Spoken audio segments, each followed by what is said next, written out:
大家好啊！咁我手頭上呢一部呢，就係嚟自2013年嘅 Pentax Q 啦。咁佢係 Q 系列裏邊呢第3台嘅相機，係啦，亦都係一台呢我覺得比較成熟少少嘅相機啦。咁我今日呢，就想同大家分享下呢我對呢台機嘅感受。咁我呢台機買翻嚟嘅時候呢，其實我對佢嗰個期望啊，係啦，唔係話真係特別大嘅。點解會咁呢講呢？以我哋而家2025年嗰個眼光睇上嚟，非常之普通。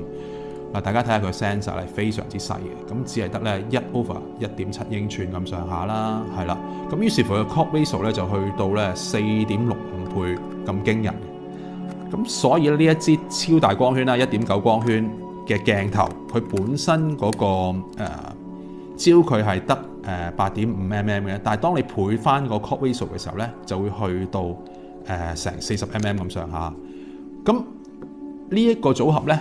就會好似呢一台機啦，係啦，呢一台就係Panasonic 嘅 GM5 啦，再夾一支Panny 嘅20mm 1.7光圈啦，呢個組合啦嚇，咁啊好多人都即係擁有呢一支鏡頭，對呢支鏡頭都好認識噶啦。咁大家可以比較下，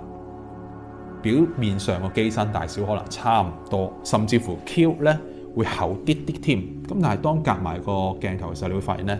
Q 係非常之就真，非常之方便嘅出街。而佢出嚟嗰個質素咧，好坦白，如果日光嘅情況之下咧，其實佢唔會差過 GM5 夾呢個20mm 好多。咁 Pentax 當時推出呢個系統嘅時候咧，我覺得佢除咗個 sensor size 咧係比較細少少之外咧，其實呢個係一個非常之有野心嘅系統嚟嘅。嗱，大家會發現留意到咧，佢仲係有 hot shoe， 仲係有 hot shoe。呢部咁細嘅機身裏邊，竟然仲有 hot shoe。除此以外咧，係啦，佢竟然仲係留翻一個可以咁樣 pop up 嘅閃光燈啦嚇，我覺得係非常之難得。仲有咧，佢嘅用料咧係毫不含糊啊，金屬嘅機身啦，配翻咧少少嘅 plastic 啦、膠啦嚇。咁而佢嗰個拎上手嗰個質感咧唔差嘅喎。咁仲有佢嗰個人體工學咧係做得非常之好啊！你見到咧所有嘅 dial 啊，所有嘅掣咧係非常之就手，非常之容易撳到。even 一部咁細嘅機，你見到咧佢都有一個非常之舒服嘅 grip 位喺呢一度，你係好放心拎住佢，係啦。咁而除此以外啦，係啦，你會發現咧，佢竟然咧喺機身前面咧，有一個我哋好熟悉啲富家子弟好中意嘅 dial， 冇錯啊！呢個 dial 咧喺2013年應該講2011年 Q 系列第一部機嘅時候咧就已經存在啦。呢個 quick dial 咧就可以俾你咧好快速咁樣咧去調校翻唔同嘅 photo style 啦。咁當然你同呢一個富士比冇得比啦，富士而家做呢個相片、做呢個膠片、做呢個菲林嘅模擬係做得非常之好啦。咁但係你要想翻，即係 Pentax 佢當年喺設計呢個機身嘅時候咧，係非常之有前瞻性嘅，係啦。咁另外咧，好恐怖嘅地方咧就係、是、你竟然發現到咧，佢係有呢一個咧機身防震做咗喺裏邊嘅。一部咁細嘅機竟然有機身防震，而且佢係喺2013年嘅時候，即係呢個係非常之驚人嘅設計啦。咁呢部咁細嘅機身咧，佢竟然有諗過喺裏邊咧係裝呢個 ND filter， 咁再配翻呢支大光圈嘅鏡頭，就算喺一啲比較光嘅情況之下咧，你都可以咧影到相嘅，係啦，唔需要擔心嗰個快門唔夠快。咁呢樣嘢比我手頭上呢個 GM5 就非常之即係好好多啦。咁另外咧，有個非常之好玩嘅功能咧，我真係要喺呢度提，我亦都發現咧冇乜人會提到嘅，就係話咧佢咧係有一個咧即係 interval shooting 嘅功能。咁用咗呢個 interval shooting 嘅功能，就好容易可以咧製作到呢一個 time lapse 嘅影片啦。咁而佢點解會覺得哇呢個好正喎？好特別喎？咁你可能會話唔係啊，好多相機都會有呢個功能啊，係的而且確好多相機會有呢一個功能。咁但係咧，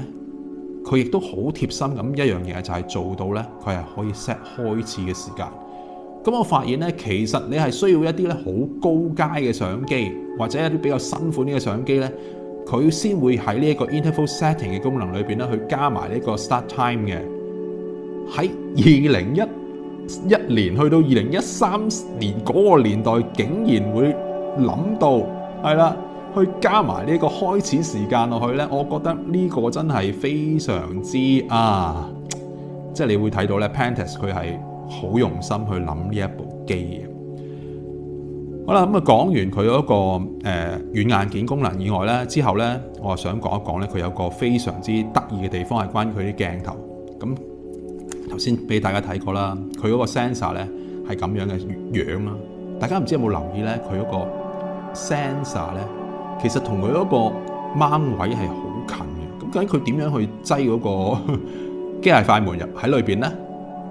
咁原來佢好抵死，佢竟然係將嗰個快門咧係擠咗喺鏡頭裏邊。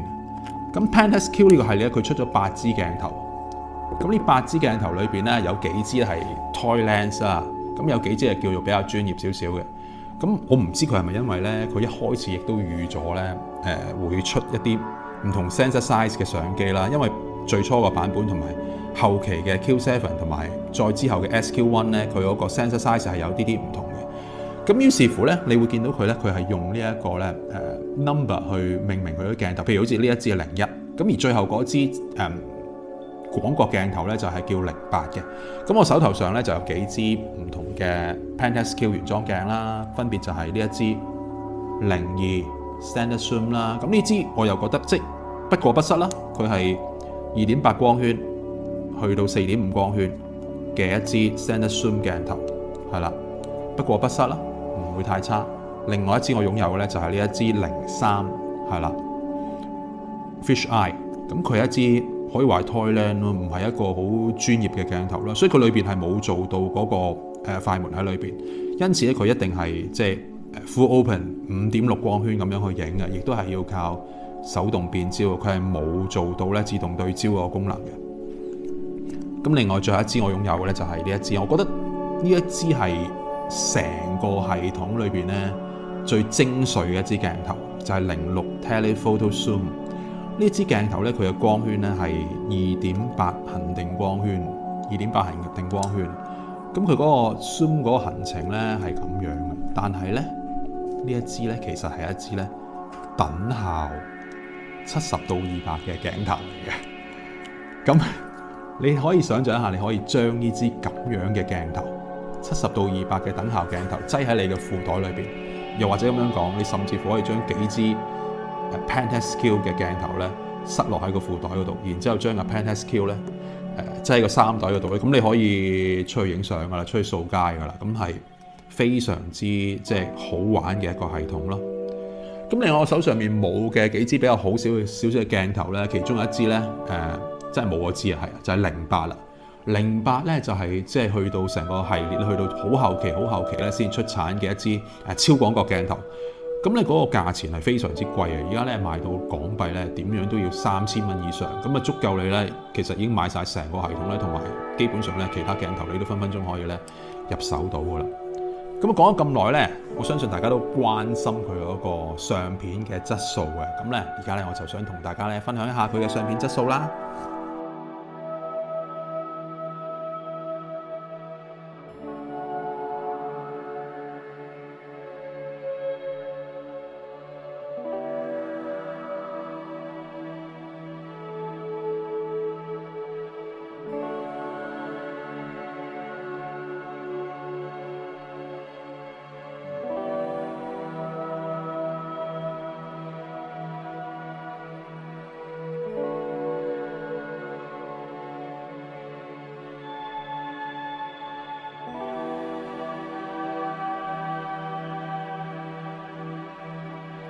好啦，咁啊睇完咧相片之後咧，唔知大家覺得呢一部相機係啦，值唔值得擁有呢？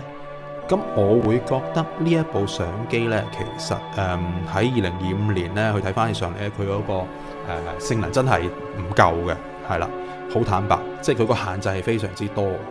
咁但係如果你話真係想擁有一台咧非常之小巧嘅相機，係啦，可以幫你咧同你咧隨時隨地咧去到唔同嘅地方，帶住佢周圍去玩、周圍去影相嘅話咧，咁我都覺得佢係一個唔錯嘅選擇。